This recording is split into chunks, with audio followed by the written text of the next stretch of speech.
Hi everyone, welcome to science institute. आज हम बात करेंगे भाई आरएनएस के सिद्धांत पर कि आरएनएस ने किस तरह से विद्युत अपघट्यों के व्यवहार को एक्सप्लेन करने के लिए, इलेक्ट्रोलाइट्स के बिहेवियर को एक्सप्लेन करने के लिए किस तरह से एक थ्योरी का निर्माण किया।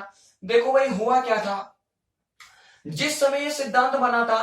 मैं थोड़ा सा आप लोग को इसकी अगर थ्योरी समझाऊं, इसकी अगर बेसिक समझाओ तो बना कब था भाई 1887 में आर्यनियस ने एक सिद्धांत बनाया था। उसका पर्पस था, वह समझाना चाहता था अलग अलग तरह के इलेक्ट्रोलाइट के बिहेवियर को, कि जब उन्हें अलग अलग तरह के सोलवेंट्स में, अलग अलग तरह के विलायक में घोला जाता है तो वो किस तरह का व्यवहार प्रदर्शित करते हैं, किस तरह का बिहेवियर शो करते हैं। तो इलेक्ट्रोलाइट के बिहेवियर को एक्सप्लेन करने के लिए आर्यनियस ने इस थ्योरी को बनाया। क्या कहा उसने, वन बाय वन पॉइंट से मैं आपको एक्सप्लेन करता हुआ चलता हूं भाई।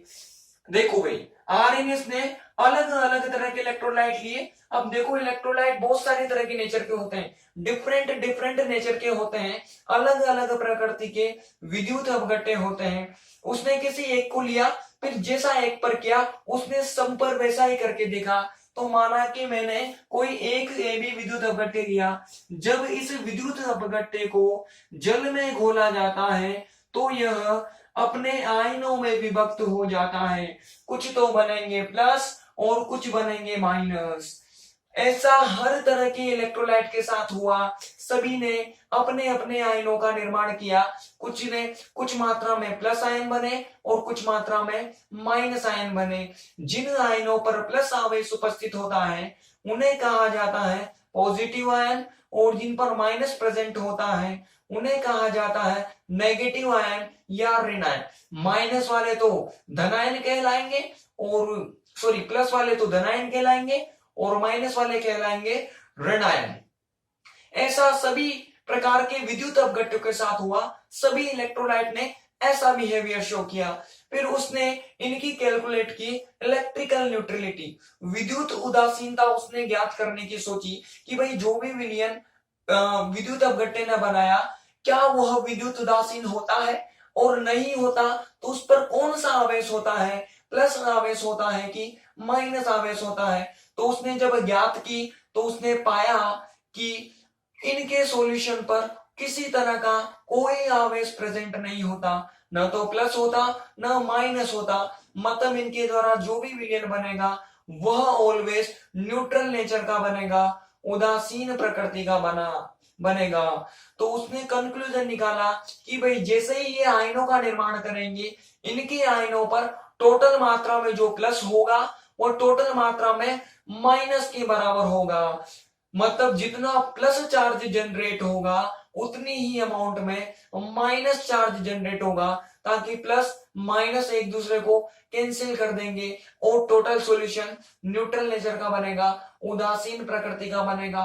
पहला पॉइंट क्या था, ये अपने आयनों का निर्माण करेंगे, कुछ पॉजिटिव बनेंगे कुछ नेगेटिव बनेंगे। सेकेंड पॉइंट क्या निकला कि जो इनका सॉल्यूशन बनेगा वो ऑलवेज न्यूट्रल नेचर का बनेगा, उदासीन प्रकृति का बनेगा। उसके बाद उसने सोचा कि इनका चालकता के प्रति किस तरह का बिहेवियर होता है। वो ज्ञात करना चाहता था कि कंडक्टिविटी में ये आयन किस तरह से कंट्रीब्यूट करते हैं, इनका योगदान कैसा होता है, एक जैसा योगदान करते हैं या अलग अलग योगदान करते हैं। तो इस चीज को समझने के लिए उसने दो तरह की कंडीशन अप्लाई की। पहली कंडीशन क्या अप्लाई की, माना कि मैंने इलेक्ट्रोलाइट में किसी भी NaCl का सॉल्यूशन लिया।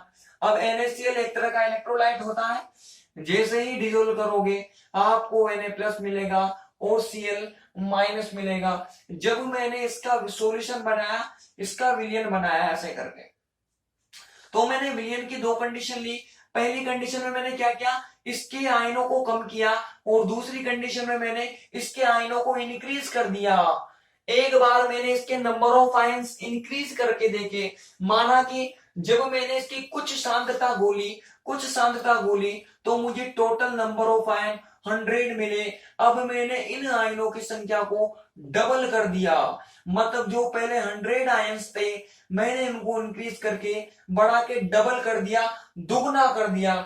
दुगना करने से मैंने पाया या आरएनएस ने ऑब्जर्व किया कि जो कंडक्टिविटी थी, जो चालकता थी, उसका मान बढ़ चुका है।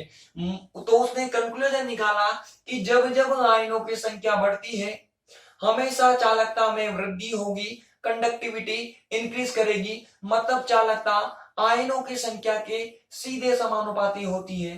कंडक्टिविटी नंबर ऑफ आयंस के डायरेक्टली प्रोपोर्शनल होती है। पहली कंडीशन थी तो उसने पाया कि ये आयनों के समानुपाती होती है। दूसरी कंडीशन में उसने पाया, एक बार तो उसने NaCl लिया और एक बार उसने KCl लिया।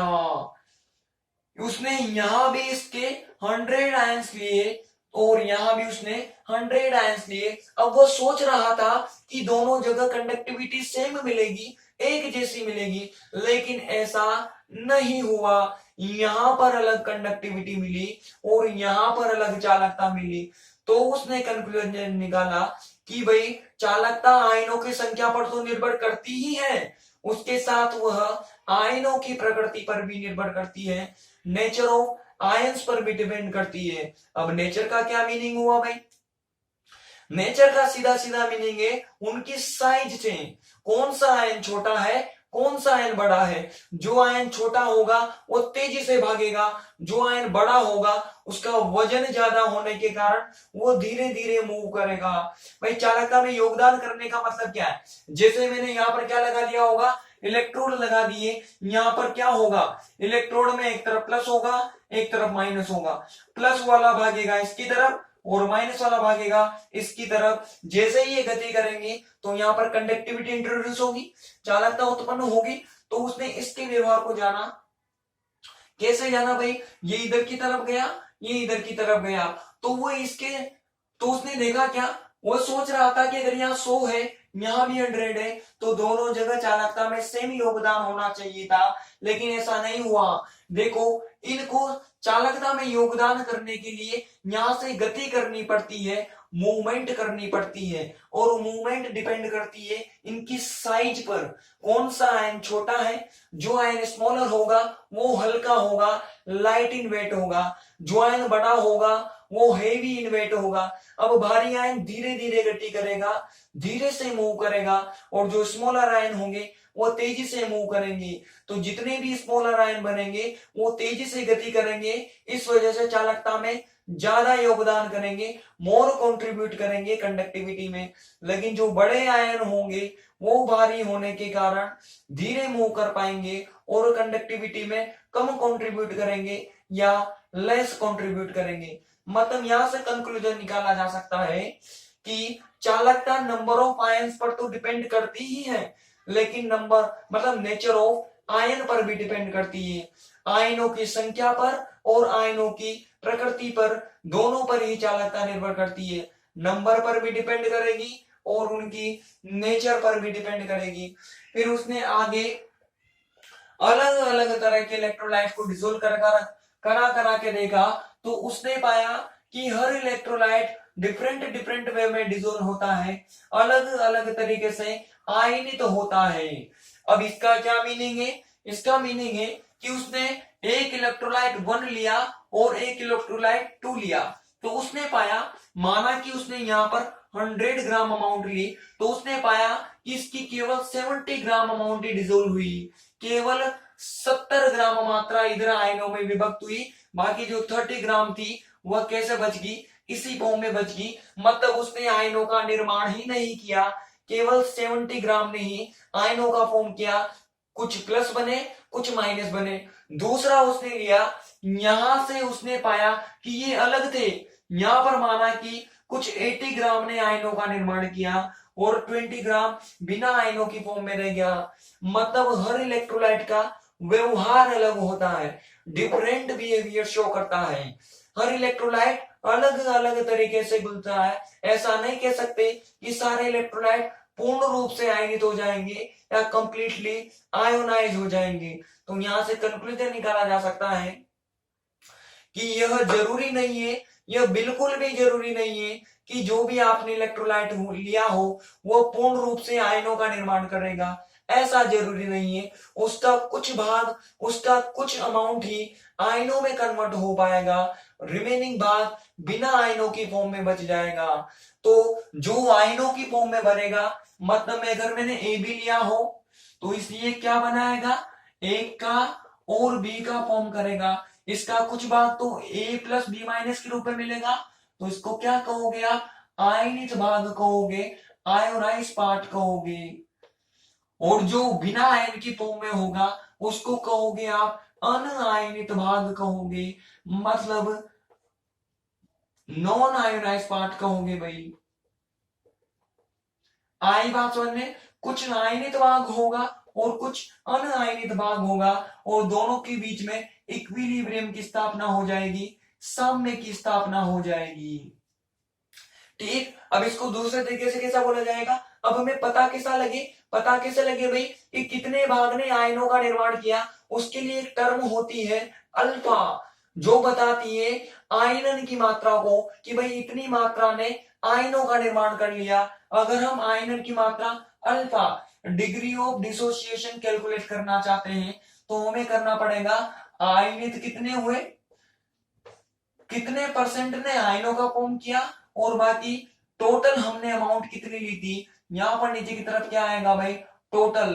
जैसे कि मैंने यहाँ पर एग्जांपल लिया था कि 70 ग्राम ने आयनों का निर्माण किया, तो ऊपर की तरफ 70 रखोगे आप, टोटल मैंने कितना लिया था, 100 लिया था, तो नीचे की तरफ आपको 100 रखना है। इस तरह से आप किसी भी विद्युत अपघट्य की आयनन की मात्रा ज्ञात कर सकते हैं, डिग्री ऑफ आयोनाइजेशन कैलकुलेट कर सकते हैं। इन सभी पॉइंट्स को मिलाकर कहा जाता है आर्रेनियस का सिद्धांत या आर्रेनियस थ्योरी। आई बात समझ में, उसने इनकी सहायता से अलग अलग तरह के इलेक्ट्रोलाइट के बिहेवियर को एक्सप्लेन किया, और उसने डिवाइड किया कि कुछ तो होते हैं स्ट्रॉन्ग इलेक्ट्रोलाइट और कुछ होते हैं वीक इलेक्ट्रोलाइट, जो अपने आयनों में पूर्णतः विभक्त हो जाते हैं। मतलब 100 ग्राम लिया हो तो 100 ग्राम ही आयनों में मिल जाए। ऐसे जो इलेक्ट्रोलाइट होते हैं उन्हें कहा जाता है स्ट्रॉन्ग इलेक्ट्रोलाइट या प्रबल विद्युत अपघट्य। और कुछ इलेक्ट्रोलाइट ऐसे थे जो कि पूर्ण रूप से आयनित नहीं हो रहे थे, उनका कुछ अमाउंट ही आयनों में कन्वर्ट हो रहा था। ऐसे इलेक्ट्रोलाइट को बोला जाता है वीक इलेक्ट्रोलाइट या दुर्बल विद्युत अपघट्य। इन सभी पॉइंट्स को मिलाकर बोला जाता है आर्रेनियस का सिद्धांत। इनकी सहायता से अलग अलग तरह के इलेक्ट्रोलाइट के बिहेवियर को एक्सप्लेन किया जा सकता है या इनके व्यवहार को समझाया जा सकता है।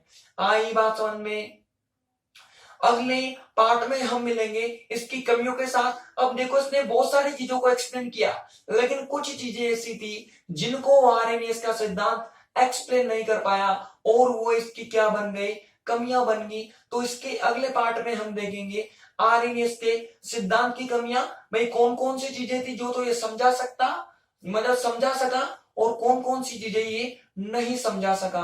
अगर आपको इस लेक्चर में कोई, मतलब इस वीडियो में, इस टॉपिक में किसी भी तरह का कोई भी डाउट हो तो आप मुझे कमेंट कर सकते हैं भाई।